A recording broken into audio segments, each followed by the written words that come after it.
Bom dia! Primeiramente, nós da equipe 6 iremos explicar como que funciona o sistema respiratório, em que os órgãos do sistema respiratório são fossos nasais, faringe, laringe, traqueia, brônquios, bronquíolos, alvéolos e os pulmões. O sistema respiratório, ele garante a entrada e saída de ar do nosso corpo. O ar entra pelas fossas nasais, onde é umedecido, aquecido e filtrado. Logo, ele segue para a faringe, em seguida para a laringe e para a traqueia. A traqueia tem 2 brônquios que dão acesso aos pulmões, e então o ar segue dos brônquios para os bronquíolos e finalmente chega aos alvéolos pulmonares. Mas o que cada um deles faz? As fossas nasais são o primeiro local por onde o ar passa. Já a faringe é um órgão musculomembranoso comum ao sistema digestório e respiratório. A parte que faz parte do sistema respiratório é denominada de nasofaringe. A laringe é um tubo de cerca de 5 cm de comprimento que apresenta forma irregular e atua garantindo a conexão entre a faringe e a traqueia. Já a traqueia é um tubo formado por cartilagens e lianas em formato de C, logo depois da laringe. A traqueia ramifica-se dando origem a 2 brônquios. Os brônquios, eles são ramificações da traqueia, que penetram cada um em um pulmão pela região do hilo. Esses brônquios, denominados de brônquios primários, ramificam-se pelos pulmões em 3 brônquios no pulmão direito e 2 no esquerdo, em que esses brônquios, chamados de secundários, ramificam-se dando origem a brônquios terciários, que se ramificam-se dando origem aos bronquíolos. Os bronquíolos são ramificações dos brônquios. Eles também ramificam-se formando os bronquíolos terminais e depois os bronquíolos respiratórios. Já os bronquíolos respiratórios marcam a transição para a parte respiratória e abrem-se no chamado ducto alveolar. Os alvéolos pulmonares são estruturas que fazem parte da última porção da árvore brônquica e estão localizados no final dos ductos alveolares. Já os pulmões, eles são responsáveis pelas trocas gasosas entre o ambiente e o sangue. Sua principal função é oxigenar o sangue e eliminar o dióxido de carbono do corpo. Temos também, por último, o diafragma, que é um músculo estriado esquelético em forma de cúpula e que a principal função é auxiliar nos movimentos de inspiração e expiração. É isso. Falar das doenças pulmonares. Uma doença pulmonar é qualquer condição, distúrbio que afete os pulmões e que leve-os a não funcionarem adequadamente. As doenças crônicas pulmonares, elas afetam principalmente as vias respiratórias e as estruturas internas dos pulmões, que são os alvéolos pulmonares. Elas são condições clínicas onde os seus sintomas vão progredindo de maneira lenta, mas que podem perdurar durante toda a vida. A maioria delas não apresentam uma cura propriamente dita, mas existem maneiras de se tratar dos seus sintomas. Vou começar falando da bronquite. A bronquite ela é uma inflamação dos brônquios, que vai causar obstrução da passagem do ar, acarretando numa respiração fadigada, cansativa. A causa mais comum é o vírus, que pode ser o rinovírus e o influenza, que são os mais comuns. E também outras infecções bacterianas, bem como agentes poluentes, dentre outros. E seguindo para a próxima doença, nós vamos ter uma que é frequentemente associada à bronquite, que é a asma. A asma ela é uma inflamação que vai desde a traqueia até os brônquios, causando sintomas como a tosse, chiado no peito e falta de ar. Que aqui está o motivo da frequente associação, pois também são um dos principais sintomas da bronquite. Mas aqui a gente vai ter como agentes infecciosos o pó, a poeira, odores fortes, dentre outros. Então a asma é mais como se fosse uma alergia. E a bronquite está associada a outros fatores. A penúltima doença que eu vou falar sobre é o enfisema pulmonar. O enfisema pulmonar é uma irritação respiratória causada principalmente pelo fumo. Aqui, os alvéolos pulmonares eles vão se transformar em sacos de ar, que vai dificultar o contato do ar com o sangue, pois o tecido com os vasos que fazia essa ligação foi destruído.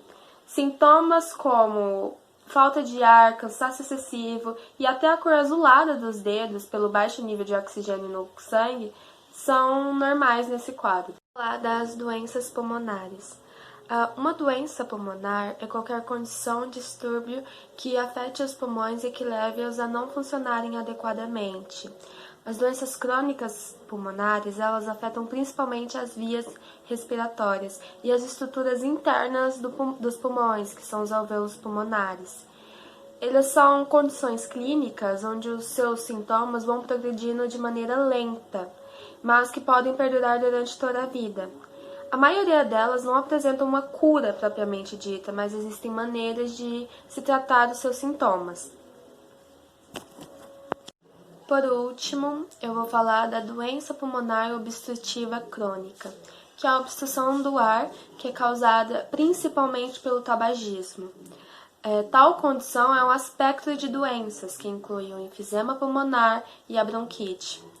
É um quadro bastante perigoso, pois, além do baixo nível de oxigênio no sangue, o nosso corpo libera toxinas que aumentam o risco da pessoa ter um ataque cardíaco ou um AVC. No início, ela vai sofrer com discretas dispneias ao subir uma escada, por exemplo, mas com o passar do tempo, a falta de ar vai ficando cada vez mais intensa com esforços cada vez menores, que num caso bem grave, a pessoa não vai conseguir respirar, mesmo ela estando deitada. Tosse produtiva e encurtamento da respiração também são sintomas da DPOC. E hoje eu tô aqui para trazer para vocês um pouquinho de exercícios indicados para pessoas que têm problemas pulmonares. E eu vou citar três exercícios que geralmente são os mais indicados por médicos e também os mais simples de ser praticado, que você não precisa gastar muito, não precisa deslocar uma grande quantidade de tempo para isso. Um é um pouquinho mais complicado, porque às vezes você tem que sair da sua casa e tudo mais. Porém, os dois últimos que eu vou falar, eles são extremamente simples e qualquer pessoa pode praticar em qualquer lugar, em qualquer hora do dia, assim que tiver um tempinho. E o melhor deles é que você não precisa praticar por um longo período de tempo. Você pode praticar entre 20 e 30 minutos, 30 e 40, dependendo do seu condicionamento físico e da sua vontade, né? Porque nada se faz na vida sem vontade. Então, começando a falar um pouquinho aqui, eu vou começar a falar da natação. A natação é uma das alternativas mais indicadas por médicos para ajudar na recuperação ou para o tratamento de problemas pulmonares crônicos. Isso eu acabei de falar, que são os mais indicados. Mas enfim, explicando um pouquinho do porquê a natação é tão indicada, é porque, segundo o especialista, é uma atividade aeróbica exigida durante o treino de natação. Esse tipo de exercício aumenta a resistência do coração e do pulmão por trabalhar os músculos respiratórios como o diafragma e os músculos intercostais. Ou seja, durante a natação, como você se mexe muito durante a natação, você acaba trabalhando esses músculos, e eu acho que a Gil até já explicou isso pra gente quando a gente teve aula na piscina, trimestre passado. Então, outro benefício também é que os exercícios realizados na piscina ajudam a aumentar a entrada de ar nas vias respiratórias por causa da umidade relativa do ar. Ou seja, como a gente está na água, é muito mais úmido, né? Óbvio. E isso acaba facilitando a entrada do ar nas vias respiratórias. Agora, falando um pouquinho sobre a caminhada e sobre a corrida, eu acho que eu não vou precisar ler ali, eu vou deixar ali no cantinho só para ter certeza de não errar nada. Mas a caminhada, ela é uma coisa muito simples que todo mundo conhece e eu acho que todo mundo já fez na vida. Se não fez, tipo, por fazer, todo mundo caminha, seja para pegar um ônibus, para ir pro colégio ou para voltar do colégio, seja lá o que for. Todo mundo já caminhou na vida e já correu também. E a caminhada e a corrida leve também são muito indicadas pelos médicos para quem sofre com problemas respiratórios. Isso é óbvio, você trabalha o seu sistema respiratório. É um exercício muito fácil de se adaptar para cada situação e é muito eficiente no controle da obesidade, colesterol, diabetes e da hipertensão. Ou seja, a caminhada e a corrida não só ajudam no sistema respiratório, como também ajuda em outros problemas, tipo a obesidade, como eu citei ali, a hipertensão e a diabetes, colesterol. Tudo isso a corrida influencia, a caminhada influencia. E para pessoas que têm um quadro de sedentarismo, a caminhada é um exercício simples e fácil de se fazer que pode ajudar muito a não desenvolver doenças posteriores. E não é um exercício que você precisa fazer a longo prazo. Você pode caminhar, como eu disse, de 20 a 30 minutos, 30 a 40, dependendo da sua vontade. Por exemplo, hoje eu vou sair para caminhar, vou caminhar de 20 a 30 minutos. Caminha de 20 a 30 minutos, volta. Ou você pode correr. E você vai aumentando esse tempo e a modalidade conforme você vê o seu condicionamento físico melhorando e a sua capacidade também. Então, no mais é isso. Natação, corrida e caminhada são os 3 exercícios mais indicados por médicos. Eu vou falar sobre as doenças pulmonares e quais os riscos elas apresentam em caso de gravidez. Bom, as doenças já apresentam risco. Na gravidez, esses riscos são ainda maiores. E eu vou usar o exemplo de 2 doenças, a asma e a bronquite. Quando não controladas, elas causam diminuição na quantidade de oxigênio que circula na corrente sanguínea da mãe. E isso pode fazer muito mal ao bebê. E algumas das possíveis complicações são prematuridade, baixo peso em recém-nascido, maior morbidade perinatal, complicações no parto e pré-eclampsia. A pré-eclampsia é uma doença hipertensiva específica da gravidez. E os seus principais sintomas são suor excessivo nas mãos e nos pés, pressão alta e proteína na urina. E esses são só alguns dos sintomas. E é isso. Bom, eu sou o Kennedy, da equipe 6, e eu vou falar um pouquinho sobre o sistema nervoso. O sistema nervoso é o sistema que regula várias funções dentro do organismo humano. Ele vai ser responsável por receber diversos estímulos, vai interpretar esses estímulos e algumas vezes vai gerar respostas a esses. Ele vai controlar a movimentação humana, a locomoção e também o que é percebido pelos órgãos do sentido. O sistema nervoso ele é dividido em 2 porções principais, o sistema nervoso central e o sistema nervoso periférico. Todo o sistema é constituído principalmente por tecido nervoso, como neurônios e células da glia. Bom, essas células específicas são responsáveis por transmitir estímulos de cunho elétrico por dentro do corpo humano. Também o sistema nervoso central ele é subdividido entre o encéfalo e a medula espinhal. Essas 2 partes são muito protegidas por terem uma importância muito grande dentro do organismo, importância vital.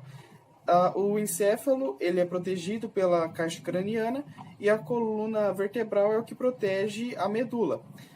A parte mais importante para as doenças que a gente vai trabalhar, no caso, é o encéfalo, que é onde esses distúrbios podem acontecer.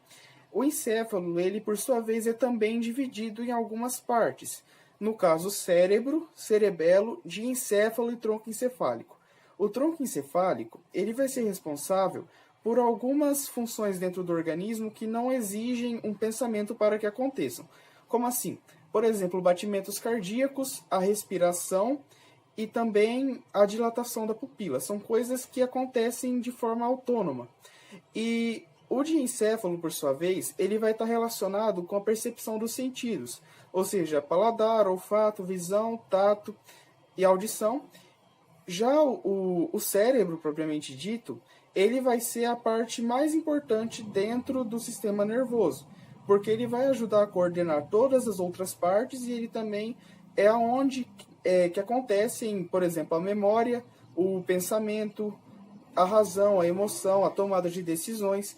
Tudo isso acontece dentro do cérebro. E ele também interpreta diversas informações a todo tempo, de informações de cunho elétrico, e é por isso que é necessário que o corpo humano tenha uma rotina de sono adequada, porque o cérebro precisa de um descanso, afinal ele processa muita informação durante todo o dia. Já o cerebelo, que é a última parte do sistema nervoso central, na parte do encéfalo, ele vai ser responsável pelo equilíbrio do corpo humano, por manter o corpo humano em equilíbrio em relação ao ambiente e também vai ser responsável pela coordenação dos movimentos, ou seja, ele vai agir junto com o sistema ósseo e o sistema muscular. Sofrem de ansiedade, são cerca de 9,3% da população. E mais, 86% dos brasileiros sofrem com algum tipo de distúrbio mental, como ansiedade e depressão. Por isso que escolhemos ambos, mais o estresse, como principais para a gente poder falar. E mesmo o estresse sendo mais normalizado popularmente, ainda assim vem crescendo a quantidade de pessoas que desenvolvem o estresse crônico. Começando pela ansiedade, primeiro é preciso que a gente saiba o que é. Ela é um sentimento comum do ser humano e preciso, tá ligada a sentimentos como nervosismo, preocupação e medo intensos. Porém, quando é em excesso, já se torna um agravante para a nossa saúde e por isso é preciso que a gente saiba diferenciar dois tipos. O estado de ansiedade, que é passageiro e desempenha funções específicas no nosso corpo, como a cautela e motivação para agir. Depois que agimos, ela desaparece, então ela é comum e é precisa. E a ansiedade de caráter crônico, também transtorno de ansiedade generalizado. Essa sim é agravante, ela não é passageira e é muito mais preocupante porque não tem cura. Essa é um distúrbio persistente e difícil de controlar. Geralmente a pessoa não consegue controlar, então quando a pessoa diz que tem ansiedade crônica, não leve como mimimi ou algo do tipo. Ela vem junto com alguns sintomas como inquietação, fadiga, irritabilidade, dores de cabeça, náuseas e taquicardia, falta de ar e palpitação. Caso você sinta algum desses sintomas, é necessário que procure um médico e ele vai te encaminhar para um psicólogo que vai te examinar e te passar um tratamento ideal. Bom, o estresse ele é uma resposta física do nosso organismo a algum tipo de estímulo externo. Então, quando a gente fica estressado, o nosso corpo acredita que a gente está sob ataque e acaba liberando alguns tipos de hormônios, como a adrenalina e o cortisol, a fim de preparar o nosso corpo para alguma ação física. Quando alguém se mantém diariamente estressado, ele acaba desenvolvendo um estresse crônico. E nesse caso, os sintomas e as reações do nosso corpo são recorrentes e colocam a nossa saúde em risco e desenvolvem a ansiedade e a depressão. O estresse, ele caracteriza-se por longos períodos de tensão e estado de alerta que aparecem juntamente com irritação, medo, mal-estar, cansaço, esgotamento, fadiga, dificuldades de sentir, alterações no sono e dificuldade de relaxar. Porém, não tem nenhum tratamento com remédios, não existe nenhum remédio próprio para estresse, apenas ervas, coisas assim medicinais. Porém, o ideal é que você procure um psicólogo e faça uma terapia, que daí sim vai ajudar. Em relação à depressão, é uma doença psiquiátrica crônica, extremamente grave e recorrente, que produz alterações no humor e caracterizam uma tristeza profunda, sentimentos intensos de dor, desesperança, amargura, culpa e são sentimentos sem fim. Provoca baixa autoestima na pessoa e a pessoa não consegue ter controle disso. Então não é algo que ela quer, é algo biológico, tanto que um dos fatores é genético, que provocam uma disfunção bioquímica do nosso cérebro. Por isso a gente acaba ficando desesperançoso, triste, amargurado, às vezes não quer fazer nada, não quer levantar da cama. Não é porque a pessoa quer, nada disso, é algo biológico mesmo.